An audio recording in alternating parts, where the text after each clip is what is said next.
Good evening. First tonight, how safe is your luggage when it goes through our airports? CCTV pictures obtained by Luggage highlight the problem. It shows two men, both employed as cleaners at Luton Airport. They're seen stealing everything from cigarettes to iPods.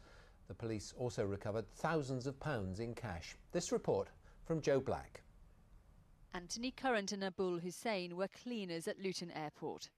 In positions of trust, they were hired to keep the area of this carousel neat and tidy. But this is how they really cleaned up, stealing from people's luggage. Searching for cartons of cigarettes and on feeling the familiar bulk, watch how Anthony Current simply takes what he likes. But it wasn't just tobacco.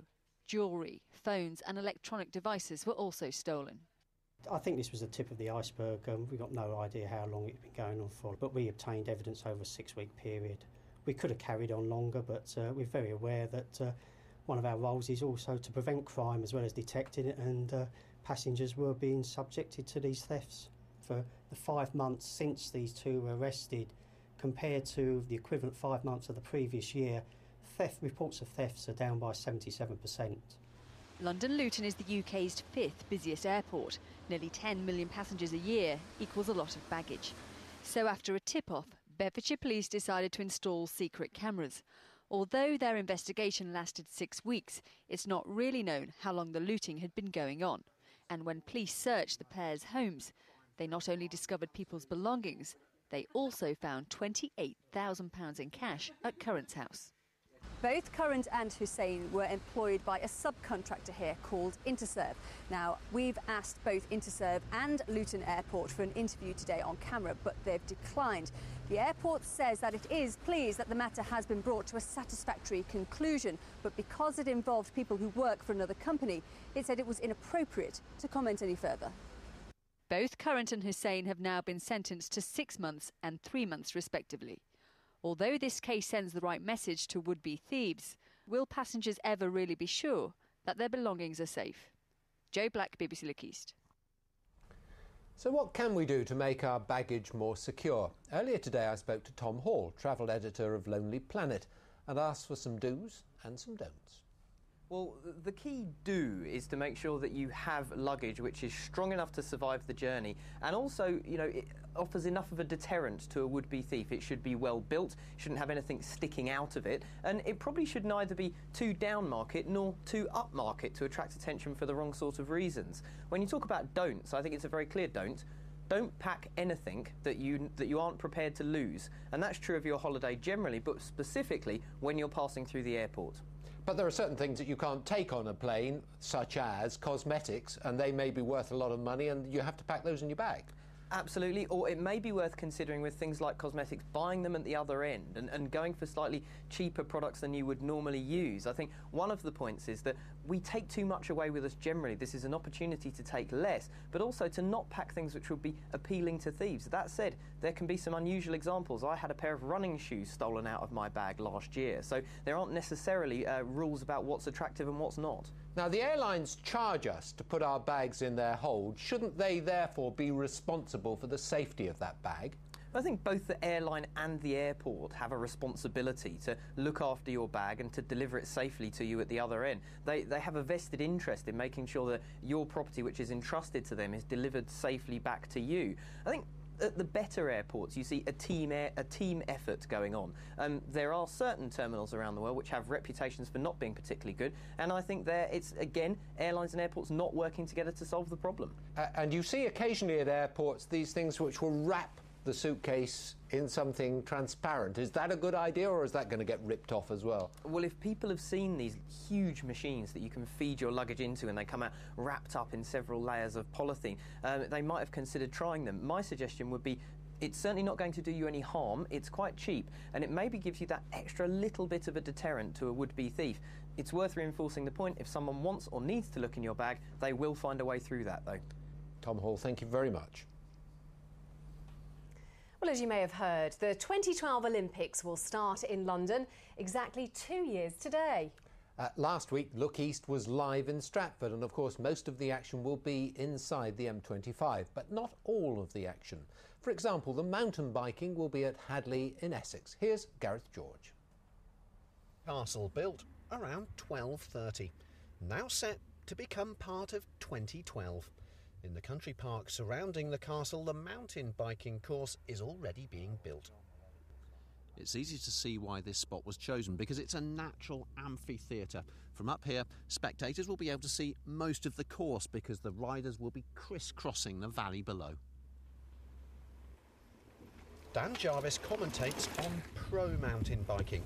He learnt to ride amidst Hadley's hills and he can't wait. It's the biggest show on earth. The mountain biking is one of the smaller components of it, but it's still going to be a pretty big spectacle. The great thing, we've got going to have more than 50 of the world's best male riders, 30 of the best women, all competing here in Essex. It'll be fantastic. The leader of the local council showed me the course. She hopes worldwide TV publicity will showcase Hadley, attract businesses and create jobs. It's the retail businesses coming into Hadley that we want to attract because of the state of the economy. Shops are beginning to close, so we just hope that over the next couple of years we can encourage the excitement of the Olympics for people to want to come into the borough to take up that business opportunity. But in the boardroom of Hadley-based choice discount stores, they're not convinced Hadley 2012 will mean a big payday.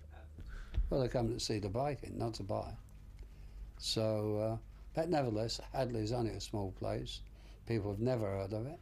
They're going to hear about it now for 2 or 3 days. Publicity is a good thing. We'll all be famous. But don't let anyone tell you there are no mountains in Essex, because this will be the steepest mountain bike course in recent Olympic history. Gareth George, BBC Look East. Well, Stephen Castle is in charge of the Olympic effort in this region. He's at Hadley now. The work is going on around you. What do you think of it so far? Well, I think it's fantastic. I think the course is really starting to come out of the ground now. You can get a real idea of what a fantastic sort of bowl and amphitheatre this is going to be for people to watch the event, and also the way it's tying into the natural environment. I'm really pleased with it. Will people who live locally have priority when it comes to getting tickets to go and watch the mountain biking? Well, I'm really keen that we get as many of the residents from Hadley onto the course to watch it. You know, they're very excited about it in the local community, but obviously they're going to have some disruption to their lives. So if we can find a way of making that happen, I'm really keen. But part of the challenge is that London 2012 have got to sell the tickets for the Games. It's part of how they pay for the Olympics.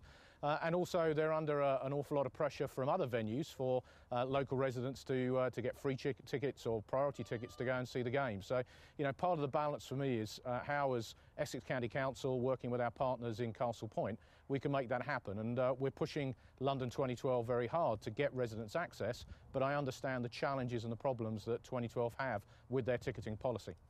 We spoke to some people in Essex last week.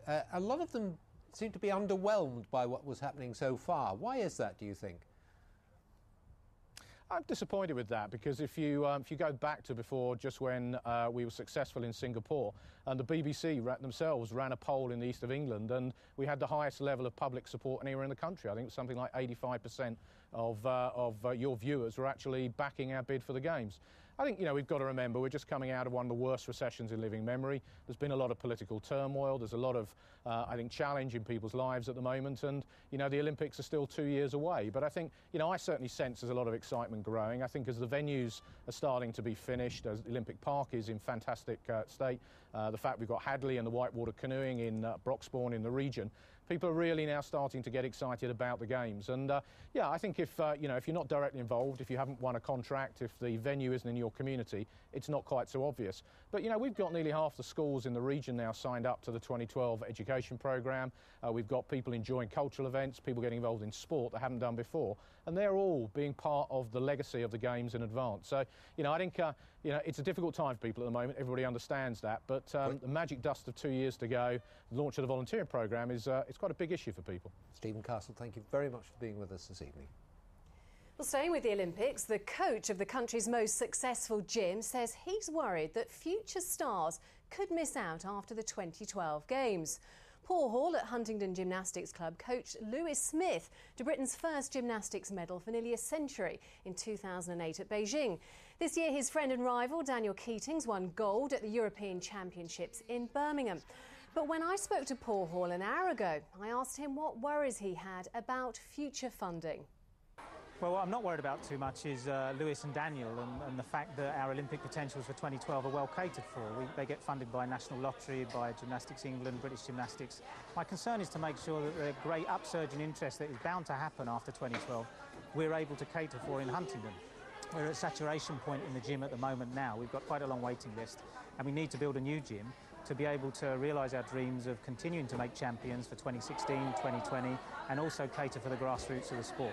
I mean, clearly, this is a bad time to be asking for money from the government. I mean, how strong do you feel your argument is?